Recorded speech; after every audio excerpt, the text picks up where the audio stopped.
আসসালামু আলাইকুম ওয়া রাহমাতুল্লাহি ওয়া বারাকাতুহু। ইন্নাল হামদালিল্লাহ নাহমাদুহু ওয়া নাস্তাঈনুহু ওয়া নাস্তাগফিরুহ ওয়া নাউযু বিল্লাহি মিন শুরুরি আনফুসিনা ওয়া মিন সাইয়্যিআতি আ'মালিনা। মান ইয়াহদিহিল্লাহু ফালা মুদিল্লা লাহু ওয়া মান ইউদ্লিল ফালা হাদিয়া লাহু ওয়া আশহাদু আল লা ইলাহা ইল্লাল্লাহু ওয়াহদাহু লা শারীকা লাহু ওয়া আশহাদু আন্না মুহাম্মাদান আবদুহু ওয়া রাসূলুহু, আম্মা বা'দ। সম্মানিত দর্শকবৃন্দ, আমরা আলোচনা করছিলাম ইমাম আবু জাফর তাহাবী রাহমাতুল্লাহ রচিত বয়ান ইতিকাদ আহলুস সুন্নাহ ওয়াল জামাআহ, আহলুস সুন্নাত ওয়াল জামাআতের আকীদার বর্ণনা, বা বাংলা ভাষায় যা ইমাম তাহাবীর আকীদা নামে বিখ্যাত, এর একটি অংশ নিয়ে আমরা এই কিতাবের ধারাবাহিক ব্যাখ্যা করে আসছি। ধারাবাহিক ব্যাখ্যা এসে আমরা ঈমান বিল ইয়াউমিল আখির, আখিরাতের উপর ঈমানের একটি অংশে আলোচনা করেছিলাম। প্রথমে আমরা বলেছি যে আখিরাতের উপর ঈমানের বিষয়টি এই জন্য জানতে হবে যে মানুষের জীবনের আসলে দুটি ভাগ আছে, একটি হচ্ছে দুনিয়ার জীবন, একটি হচ্ছে আখিরাতের জীবন।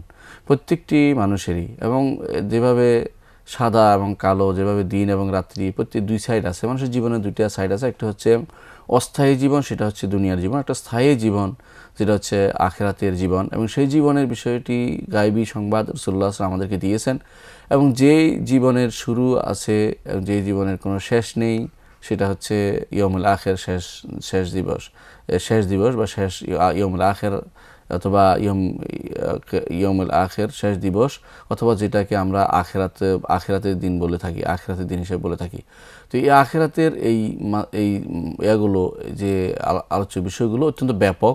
আমরা শুরু করেছিলাম যে আখিরাতের শুরু হয় মানুষের মৃত্যুর মাধ্যমে, আর মৃত্যু হয় রুহের সাথে আত্মার যে সম্পর্ক, এটা নিয়ে। এই জন্য রুহের আমরা কিছু অর্থ বর্ণনা করেছি এবং বলেছিলাম যে রুহ অর্থ কী, রুহ কি নফস কি একই জিনিস কিনা, আমরা এটা আলোচনা করেছি। তারপর আমরা আলোচনা করেছি রুহের বিভিন্ন নফসের যে সমস্ত পর্যায়ে আছে, সেগুলো কোনটাকে নফস বলা হবে, কোনটাকে রুহ বলা হবে, সেটা আলোচনা করেছি। তারপর আমরা আলোচনা করেছি যে কোনো রুহ কখন নফসে আম্মারা হয়, নফসে লাওয়ামা হয়, কখন নফসে মুতমাইন্না হয়, সেটা আমরা বলেছি। নফসের বিভিন্ন পর্যায়ে সেটা আমরা আলোচনা করেছি।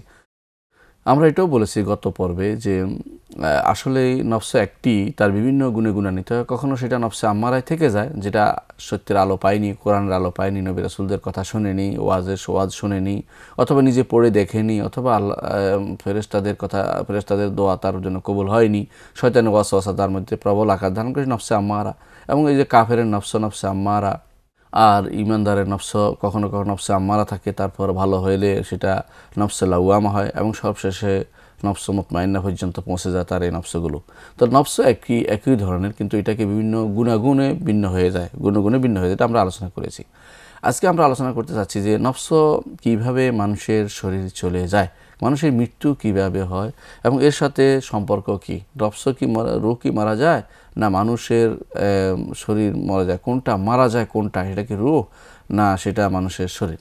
এই বিষয়টি জানার আগে আমাদের একটি জানতে হবে, সেটা হচ্ছে যে আমাদের সবাই এই আহলুস সুন্নাহ জামাত, বা বিশেষ করে যারা আল্লাহ তার রাসূলে বিশ্বাসী, তারা প্রত্যেকে এই জিনিসে বিশ্বাস করতেই হবে, সেটা হচ্ছে যে রুহগুলি অবশ্যই সৃষ্ট। আল্লাহ তাআলা সেগুলিকে সৃষ্টি করেছেন, এবং সেগুলি কখনো এমনভাবে সৃষ্টি করেছেন যে যেগুলি কখনো একেবারে নিঃশেষ হয়ে যাবে না, এবং সেটাকে একেবারে ভেনিশ হয়ে যাবে না, বরং এগুলির মৃত্যু হচ্ছে মানুষের শরীর থেকে আলাদা হয়ে যাওয়াই এইটার মৃত্যু। এই জন্য কোনো মানুষ মারা যাওয়ার অর্থ হচ্ছে তার রূহ তার শরীর থেকে আলাদা হয়ে গেছে। সেটা এরপরে কোথায় যাবে, রাসূলুল্লাহ সাল্লাল্লাহু আলাইহি ওয়াসাল্লাম, হাদিস এবং কোরআন দ্বারা আমরা সেটা জানতে পারি যে কোনো রূহ যাবে ইল্লিয়িনে, কোনোটা যাবে সিজ্জিনে, সেই অনুসারে ভাগ হয়ে যায়, এবং আবার কোনটা আকাশে উঠে আবার দ্রুত চলে এসে মানুষের কবরে আসে ইত্যাদি। আমরা যেটা আলোচনা ইনশাআল্লাহ সামনে আসবে। এর অর্থ হচ্ছে যে মানুষের মৃত্যু বা রুহের মৃত্যু সেটা হচ্ছে রুহ, যেই রুহকে আল্লাহ তাআলা যেই শরীরে দিয়েছেন, মানুষের মায়ের পেটে থাকতে আমাদের উপর যে রুহটা ফুঁকে দিয়েছেন আল্লাহ তাআলা, এই রুহটা এই শরীর ছেড়ে চলে যাওয়াটাই হচ্ছে এই রুহের মৃত্যু। এটাই আমাদেরকে মৃত্যু হিসাবে স্বীকৃতি দিতে হবে যে এটা হচ্ছে মৃত্যু। এবং এটা দ্বিতীয়বার আমাদেরকে, দ্বিতীয় ফুৎকারের পরে ইসরাফিল আলাইহিস সালাতু ওয়াস সালাম, তিনি যখন দ্বিতীয়বার ফুঁক দিবেন সব কিছু আবার পুনরায় তৈরি হওয়ার জন্য, তখন এই রুহ আবার আমাদের শরীরে পরিপূর্ণভাবে ফেরত দেওয়া হবে। সেটা আমরা হাদিস দ্বারা, কোরআন আয়াত দ্বারা জানি। হাদিসে আসছে যে আযাব, রুহের উপর আযাব হয়, রুহের উপরে নেয়ামত হয়। এটা কখন? যে মানুষের শরীর থেকে যেটা যখন আলাদা হয়ে যায় তারপরে সেটাকে আবার শরীরের মধ্যে কিছু কিছু সময়ের জন্য সেটাকে আবার শরীরের মধ্যে ফেরত দেওয়া হয়। সে ফেরত দেওয়ার কারণে সে সেটার মধ্যে আযাব ভোগ করে, কখনো কখনো সে শান্তিও ভোগ করে, কখনো শাস্তি ভোগ করে থাকে। কোরআনে কারীম আল্লাহ তাআলা এই জন্য বলছেন জান্নাতবাসীদের সম্পর্কে যে লা ইয়াদুকুনা ফিহা ইল্লাল মাউতাতাল উলা, তারা এই এই জান্নাতে যারা যাবে তারা কখনো এই প্রথম মৃত্যু ছাড়া, প্রথম মৃত্যু তো যে মৃত্যু তার দুনিয়াতে হয়েছিল, অর্থাৎ যে মৃত্যুর কারণে সে তার রূহ তার শরীর থেকে আলাদা হয়ে গিয়েছিল, এই মৃত্যুর পর আর দ্বিতীয়বার তাদের আর কোনো মৃত্যু হবে না। লা ইয়াযুকুনা ফিহাল মাউতা, অর্থাৎ তারা জান্নাতে কোনো রকমের মৃত্যুর স্বাদ ভোগ করতে তাদের হবে না, বরং স্থায়ীভাবে তারা সেখানে থাকবে। এটাই হচ্ছে মূলত রুহের মৃত্যু। রুহের মৃত্যু হচ্ছে শরীর থেকে আলাদা হয়ে যাওয়া, এটা হচ্ছে মৃত্যু। রুহের এমনি সরাসরি কোনো একেবারে নিচ্ছিন্ন হবে না, কারণ রুহ এই অবস্থা আল্লাহ যেটার জন্য থাকার জন্য সৃষ্টি করেছেন সেটা নিচ্ছিন্ন হয়ে গেলে সেটাকে নিচ্ছিন্ন হয়ে যাওয়ার জন্য তিনি সৃষ্টি করেননি, এই জন্য সেটা নিচ্ছিন্ন হবে না, বরং এটা অপেক্ষা করবে বান্দার আবার যখন সিংহায় ফুৎকার দেওয়া হবে তখন পরিপূর্ণভাবে তার রুহে সেটা জায়গা করে নেবে। এর আগে যখন আযাব হয় বা যখন কবরে যখন আযাব শাস্তি ভোগ করে অথবা শান্তি ভোগ করে তখন সে তার সাথে সম্পর্ক তৈরি হয় এবং সেটা সাময়িক এক ধরনের সেখানে আখিরাতে জিন্দেগি পায়, সেটার কথা আমরা হাদিস থেকে জানতে পারি। এখন প্রশ্ন হচ্ছে, রূহ কি ধরন জানা যায়? রূহ কী রকম, এটা কি কেউ বলতে পারবে? সাধারণত আমরা বলে থাকি যে প্রত্যেকটা জিনিসের একটা নজির থাকে দুনিয়াতে, যে দৃষ্টান্ত এরকম হতে পারে, কিন্তু রূহের কোনো দৃষ্টান্ত আল্লাহ তাআলা দুনিয়াতে দিয়ে দেন নাই। দুনিয়াতে যেখানে সৃষ্টিগুলো বা অস্তিত্বশীল জিনিসের মধ্যে আমরা রূহের কোনো নজির পাই না, বরং একটু তার গুণাগুণ শুধু বর্ণনা করতে পারি। কোরআন হাদিসে যেটা আসছে গুণাগুণ, যে রূহ উপরে উঠে আবার নিচে নামে, রূহ শোনে, রূহে কথা বলে, রূহে দেখে, এগুলি আমরা বিভিন্ন হাদিসের মাধ্যমে জানতে পারি, কোরআনের মাধ্যমে জানতে পারি। এই গুণাগুণগুলো এগুলি হচ্ছে মূলত মানুষের শরীরের মানে যে শরীর যে দৃশ্যমান এর বাইরে অতিরিক্ত গুণাগুণ রূহের মধ্যে সেটা সম্পৃক্ত হয়ে থাকে। এটা কখনো আমরা যেটা চিনি, যেরকম শরীর যেভাবে আমরা হাত নাড়া করছি যেমন, অথবা মাথা নাড়ছি, রুহের উঠা চলাফেরা, রুহের যে উপর দিকে উঠা নিচে নামিয়ে আসা, এইটার কিন্তু সেই ধরন কিন্তু আমাদের জানা নেই, কিন্তু এটা অবশ্যই স্বীকার করতে হবে কোরআন এবং সুন্নাহ যা আসছে যে সেটা উপরে উঠে আসমানে উঠে কোনো আবার কবরে দেওয়া হয়, আবার কিছু সময়ের জন্য কবরে আসে প্রশ্ন উত্তর দেওয়ার জন্য তাকে ফেরত দেওয়া হয় রূহ, আবার কবরের মধ্যে শান্তি আসে বা কবরের মধ্যে শাস্তি হয়। এই জিনিসগুলো আমরা জানতে পারি, কিন্তু এগুলো ধরন আমরা জানা নেই, যেটা কীভাবে আসে কীভাবে যায় এই জিনিসটা আমাদের জানা নেই। এই জন্য রূহের ধরন আমরা বলতে পারবো না। যেই রূহে আমাদের দুই বাহুর মাঝখানে আছে, যে রূহ আমাদের দুই শরীরের মাঝখানেই আছে, অথচ আমরা সেটার ধরন জানতে পারছি না, বরং আমরা বলে থাকি যে এটার গুণাগুণ দিয়ে আমরা সেটাকে নিয়ন্ত্রণ করে থাকি, যে হ্যাঁ রূহ আছে, এবং রূহ বের হয় যেভাবে হাদিসে আসছে। কোরআন এবং সুন্নাহ দেখা যাচ্ছে যে আল্লাহ তাআলা মানুষের এই রূহের বিভিন্ন গুণাগুণ দিয়েছেন, সেটা দ্বারা সে সমৃদ্ধ। এখন আমরা যে জিনিসটা জানতে চাই সেটা হচ্ছে, রূহ কি কখন আল্লাহ তাআলা রূহটাকে কখন ঘুমের অবস্থায় রূহটা কোথায় থাকে, অর্থাৎ ঘুম যখন যায় মানুষ সেই অবস্থায় রূহটা কোথায় থাকে।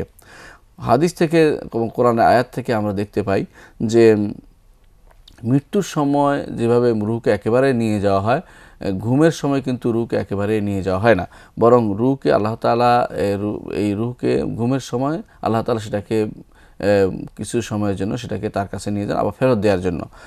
এটাকে বলা হয় ছোট মৃত্যু। এই জন্য ঘুমকে বলা হয় ছোট মৃত্যু, কারণ বড় মৃত্যু হলে একেবারে আর ফেরত দেওয়া হয় না। আল্লাহ তাআলা কোরআনে কারীমে যেন বলেছেন, আল্লাহু ইয়াতাওয়াফাল আনফুসা হিনা মাউতিহা ওয়াল্লাতী লাম তামুত ফি মানামিহা। আল্লাহ তাআলা মানুষের নফসগুলোকে মৃত্যু দিয়ে দেন যখন সেটা মারা গেলে সেটাকে একেবারে নিয়ে যান, আর ওইটাকেও মৃত্যু দেন যেটা আল্লাতী লাম তামুত ফি মানামিহা, ওই নফসকেও আল্লাহ মৃত্যু দেন যে নফস মৃত্যুর সময় মারা যায়নি, ঘুমের সময় মারা যায়নি, অর্থাৎ সেটাকেও একটা মৃত্যু দেন, সেটাকে আল্লাহ কবজ করেন, সেটাকে আল্লাহ গ্রহণ করে নেন, আল্লাহ তাআলা সেটা গ্রহণ করে নেন। তারপর কি করেন আল্লাহ তাআলা, ফায়ুমসিকুল্লাতী কাদা আলাইহাল মাউতা, যার মৃত্যু নির্ধারণ হয়ে গেছে ঘুমের পরে তার রূহটাকে আর ফেরত দেন না। ওয়ায়ুরসিল উখরা ইলা আজালিন মুসাম্মা, আর যার মৃত্যু নির্ধারিত হয়নি তার রূহটাকে আবার ফেরত দেওয়া হয় ইলা আজালিন মুসাম্মা, সুনির্দিষ্ট মেয়াদ পর্যন্ত, সেটা এই দুনিয়াতে বিচরণ করার জন্য সুযোগ দেওয়া হয়। অর্থাৎ যখন মানুষ যখন ঘুমাইলে আল্লাহ তাআলা তার রূহটাকে নিয়ে নেন। যাকে ফেরত দেওয়ার ইচ্ছা তাকে ফেরত দেন, যাকে ফেরত দিবেন না তিনি চিন্তা ভাবনা করেন তাকে ফেরত দেন না, বরং সে অবস্থায় তার মৃত্যু হয়ে যায়। ইন্না ফি যালিকা লাআয়াতিন লিকাওমিন ইয়াতাফাক্কারুন। আল্লাহ যারা চিন্তাশীল আছে তাদের জন্য এর মধ্যে অনেক নিদর্শন রয়েছে। লাআয়াতিন, অনেক নিদর্শন রয়েছে চিন্তাশীল জাতির জন্য। চিন্তা করে বুঝতে পারবে যে আমাদের রূহগুলো আমরা দেখতে পাই না, অথচ সেটা আসে যায়। ঘুমের অবস্থায় আমাদের কোনো আমাদের আত্মা চলে যায়, সামান্য আমাদের নিঃশ্বাসটা থাকে, এরপর আবার আসে কোনোটা আর চিরস্থায়ীভাবে চলে যায়। এইটা হচ্ছে যে ঘুম অবস্থা আল্লাহ তাআলা মানুষের রূহকে নিয়ে নেন। আব্দুল্লাহ ইবনে আবি কাতাদা তার পিতা থেকে বর্ণনা করেন, সিরনা মান নবী সাল্লাল্লাহু আলাইহি ওয়াসাল্লাম লাইলাতান ফাকালা বা'দুল কওম লাউ আহরাসতা বিনা ইয়া রাসূলুল্লাহ ক্বালা আখাফু আন তানামু আনিস সালাহ। আব্দুল্লাহ ইবনে আবি কাতাদা রাদিয়াল্লাহু আনহু তার পিতা থেকে বর্ণনা করেন, আবু কাতাদা তিনি রবি ইবনে আমির রাদিয়াল্লাহু আনহু তিনি বলছেন যে সিরনা মান নবী সাল্লাল্লাহু আলাইহি ওয়াসাল্লাম লাইলাতান, আমরা রাসূলুল্লাহ সাল্লাল্লাহু আলাইহি ওয়াসাল্লামের সাথে এক রাত্রিতে সফর করলাম, রাতের সফর করার পরে তো রাতের শেষের দিকে এসে তারা মনে করলেন যে বিশ্রাম নেওয়া দরকার। এটাকে বলা হয় তারিস, আরস বলা হয় আরস। তখন একজন কেউ বলে ফেললো ইয়া রাসূলুল্লাহ আরস তবে না ইয়া রাসূলুল্লাহ, হে আল্লাহ রাসূল, রাতের শেষ প্রহরে যদি আমরা একটু বিশ্রাম নিতে পারতাম, তারিস যদি করতেন, আপনি অপেক্ষা করতেন বা ঘুমাতেন এই সময়। ক্বালা রাসূলুল্লাহ সাল্লাল্লাহু আলাইহি ওয়াসাল্লাম তখন বললেন আখাফু আন তানামু আনিস সালাহ, যে আমার আশঙ্কা হচ্ছে তোমরা সালাত পড়তে পারো না, তো ফজরের সালাত তোমাদের ফৌত হয়ে যাবে এই সময় ঘুমাইলে। ফাকালা বিলাল বললেন আনা উকিজুকুম ফাতজাউ, আমি তোমাদেরকে জাগিয়ে দেব, তোমরা ঘুমিয়ে যাও। রসুল সে অনুসারে রাজি হলেন। ও আসনাদে বিলাল জহরা ইলা রাহিলাতিহি, বিলাল তার পিঠকে তার বাহনের দিকে পিঠ দিয়ে বসলেন। ফাগালাবাতহু আইনাহু ফানামা, কিন্তু কিছুক্ষণের মধ্যে তার চোখ ভেঙে আসলো, তিনি ঘুমিয়ে গেলেন। ফাস্তায়কাযান নবী সাল্লাল্লাহু আলাইহি ওয়াসাল্লাম ওয়াকাদ তালা হাজিবা শামস, রাসূলুল্লাহ সাল্লাল্লাহু আলাইহি ওয়াসাল্লাম প্রথম জাগ্রত হলেন, তিনি দেখতে পেলেন যে সূর্যের একাংশ উপরে উঠে গেছে, সূর্য উদিত হয়ে যাচ্ছে। ফাকাল ইয়া বিলাল আইনা মা কুলতা, হে বিলাল, তখন রসুল বললেন যে হে বিলাল, কোথায় তুমি যা বলছো, তো কোথায় তুমি বাস্তবায়ন করলে, তুমি তো ঘুমিয়ে গেলে। ক্বালা মা উলকিয়াত আলাইয়া নাওমাতুন মিসলিহা কাত, ইয়া রাসূলুল্লাহ, আমার উপরে এরকম মা উলকিয়াত আলাইয়া নাওমাতুন মিসলিহা কাত, এরকম ঘুম আমার উপর কোনোদিন চেপে যায়নি, আমি জানি না কেন সেটা হলো। এরকম ঘুম আমি সবচেয়ে বেশি ঘুম চেপে গেছে, আমি যা বুঝতে পারিনি কি হয়েছে। ক্বালা ইন্নাল্লাহ কাবাদা আরওয়াহাকুম হিনা শা ওয়া রাদ্দা আলাইকুম হিনা শা, রাসূলুল্লাহ সাল্লাল্লাহু আলাইহি ওয়াসাল্লাম তখন বললেন যে আল্লাহ তাআলা তোমাদের রূহগুলোকে নিয়ে গেলেন, কবজা করে নিয়েছেন যখন তিনি চেয়েছেন, আবার ফেরত দিয়েছেন যখন তিনি চেয়েছেন। এটা প্রমাণ করে আমাদের মূল অংশ এটাই যে রূহ আল্লাহ তাআলা ঘুমের সময় রূহটাকে আল্লাহ তাআলা নিয়ে নেন, আবার ইচ্ছা করলে ফেরত দেন, ইচ্ছা করলে ফেরত দেন না কারো। তারপর রাসূলুল্লাহ সাল্লাল্লাহু আলাইহি ওয়াসাল্লাম বলেন ইয়া বিলাল, হে বিলাল, কুম ফাআদ্দিন বিন-নাস বিস-সালাহ, দাঁড়াও আর মানুষকে সালাতের আযান দাও, অর্থাৎ ফাতাওয়াদ্দা। রাসূল ওযু করলেন, ফালাম্মা ইরতাফাতিশ শামসু ওয়া বিয়াদ্দাত কামা ফাসাল্লা, ওযু করলেন, তারপর যখন সূর্য উপরে উঠল, ইরতাফাতিশ শামস, সূর্য উপরে উঠলো, অবিয়াদাত অর্থাৎ সূর্য উঠা অবস্থায় তিনি সালাত আদায় করলেন না, অবিয়াদাত এবং স্বচ্ছ হলো অর্থাৎ আলোর বের হলো, তিনি দাঁড়ালেন এবং সালাত আদায় করলেন। ইমাম বুখারী হাদিসটি বর্ণনা করেছেন। এ দ্বারা বোঝা যায় যে আল্লাহ তাআলা ঘুমন্ত অবস্থায় প্রত্যেকটি প্রাণীর রূহ হরণ করেন, আবার সেটাকে ফেরত দেন। সুবহানাল্লাহ। এই প্রত্যেকটি মানুষই প্রতিদিনই একবার মৃত্যুবরণ করে যখন সে ঘুমায়, আবার দুনিয়াতে আবার ফিরে আসে আল্লাহর রহমতে। এই জন্য মানুষ যদি বুঝতো যে তার মৃত্যু তার কিন্তু প্রতিদিনই একবার হচ্ছে, যখনই সে ঘুমাচ্ছে তখন একটা মৃত্যু হচ্ছে, তারপরেও সে মৃত্যুর ব্যাপারে সাবধান হয় না। এই জন্য আমাদের জানতে হবে যে আল্লাহ তাআলা মৃত্যুর আগ পর্যন্ত সময়টুকু আছে, এই সময়টুকু আমাদের ফেরত দেন, আবার যে তোমাদেরকে ঘুমের মধ্যেই মৃত্যু দিয়ে দেয়নি, আবার ফেরত দিয়ে দিচ্ছি, তোমরা যেন তওবা করো, ফিরে আসে। এই তওবার রাস্তা প্রত্যেকটি মানুষের জন্য খোলা থাকে দুই সময় পর্যন্ত। একটি হচ্ছে যতক্ষণ পর্যন্ত না গারগারা হবে, গারগারা অর্থ হচ্ছে মৃত্যুর বড় শ্বাস বের হচ্ছে, তখন আর মনে হচ্ছে আর কোনো বাঁচার উপায় নেই, তখন যদি তওবা করে এটা আল্লাহ দরবারে গ্রহণযোগ্য হয় না। আরেকটি হচ্ছে যখন সর্বব্যাপী একটি আলামত, সেটা হচ্ছে যখন পশ্চিম দিগন্তে সূর্য উঠবে, এখন তো পূর্ব দিগন্তে উঠে, তখন পশ্চিম দিগন্তে সূর্যটা উঠবে, তারপর থেকে আর কোনো তওবা কবুল করা হবে না বলে আল্লাহ তাআলা ঘোষণা করেছেন কোরআনে কারিমে। আল্লাহ তাআলা বলছেন ইয়াউমা ইয়াতি ইবাদু আয়াতি রাব্বিক লা ইয়ানফাউ নাফসান ঈমানুহা লাম তাকুন আমানাত মিন ক্বাবলু ওয়া কাসাবাত ফি ঈমানিহা খায়রা, যেদিন ইয়াউমা ইয়াতি ইবাদু আয়াতি রাব্বিক, আপনার রবের কোনো নিদর্শন এসে যাবে, সেদিন যারা ঈমান আনেনি তাদের ঈমান গ্রহণ করা হবে না, এবং যারা কোনো ভালো কাজ করেনি তাদের ভালো কাজটাও গ্রহণ করা হবে না। এই জন্য ওই সময় পর্যন্ত আমাদের তওবা কবুল করা হবে। আর যখন মৃত্যু গড়গড়া এসে যায় মৃত্যুর আগের মুহূর্তে, সেই সময়ে তওবা আমাদের গ্রহণ করা হবে না, সে সময়ের তওবা আর গ্রহণ করা হবে না। এই জিনিসগুলো আমাদের জানা দরকার আছে। এই জন্য যে মৃত্যু আমাদের মূলত পরবর্তী জীবনের দিকে নিয়ে যায়, যে জীবনে আলোচনা আমরা করছি, যে আমরা আলোচনা করছি। আল্লাহ তাআলা বলেছেন কোরআনে কারীম, আল্লাহ তাআলা বলেছেন ইন্নামাত তাওবাতু আলাল্লাহি লিল্লাযিনা ইয়ামালুনা সুআ বিজাহালাতিন, তওবা তো আল্লাহর কাছে তাদের জন্য যারা না বুঝে কোনো ভুল করে, না বুঝে কোনো ভুল করে, অন্যায় করে, তাদের না বুঝে যা জেনে অজ্ঞতাবশত কোনো ভুল করে, তাদের জন্য তওবা আল্লাহ তাআলা রেখে দিয়েছেন, তাদের তওবা করবে। সুম্মা ইয়াতুবুনা মিন কারিব, তবে তারা তওবা করতে হবে খুব অল্প সময়ের মধ্যে, স্বল্প সময়, অর্থাৎ লম্বা করবে না, তাসউইফ করবে না যে করবে না, করেই ফেলে, সাথে সাথে তারা তওবা করে। উলাইকা ইয়াতুবুল্লাহু আলাইহিম, আল্লাহ তাদের তওবা কবুল করেন। ওয়া কানাল্লাহু আলিমান হাকিম, আল্লাহ হচ্ছেন সর্বজ্ঞ এবং তিনি সুবিজ্ঞ। ওয়ালাইসাতি তওবাতু, আবার আল্লাহ তো এরপর বলছেন ওয়ালাইসাতি তওবাতু লিল্লাযিনা ইয়ামালুনা সাইয়্যাত, তাদের জন্য তওবা নাই যারা গুনাহ করে, হাত্তা ইযা হাদারা আহাদাহুমুল মাউত, তাদের কারো মৃত্যু যখন এসে যায়, অর্থাৎ গড়গড়া এসে যায়, মৃত্যুর বড় শ্বাস এসে যায়, ক্বালা ইন্নী তুবতু আন, তখন বলে যে আমি তওবা করছি এখন। ওয়ালাল্লাযিনা ইয়ামুতুনা হুম কুফফার, তাদের তওবা গ্রহণ করা হবে না যারা কুফরি অবস্থায় মারা গেছে। উলাইকা আ'তাদনা লাহুম আযাবান আলীমা, তাদের জন্য রয়েছে কঠোর শাস্তি, মর্মন্তুদ শাস্তি।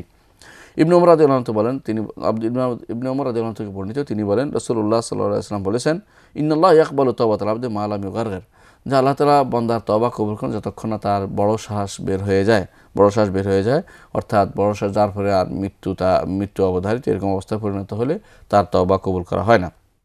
এই জন্য কোরআন আয়াত সুম্মা ইয়াতুবুনা মিন কারিবে তাফসীর করা হয়েছে যে মৃত্যুর আগ পর্যন্ত কেউ যদি কোনো তওবা করে তার সেই তওবা গ্রহণযোগ্য হবে, এবং কখন সেটা হবে কেউ জানে না, এই জন্য যত সম্ভব দ্রুত সম্ভব তওবা করে নিতে হবে।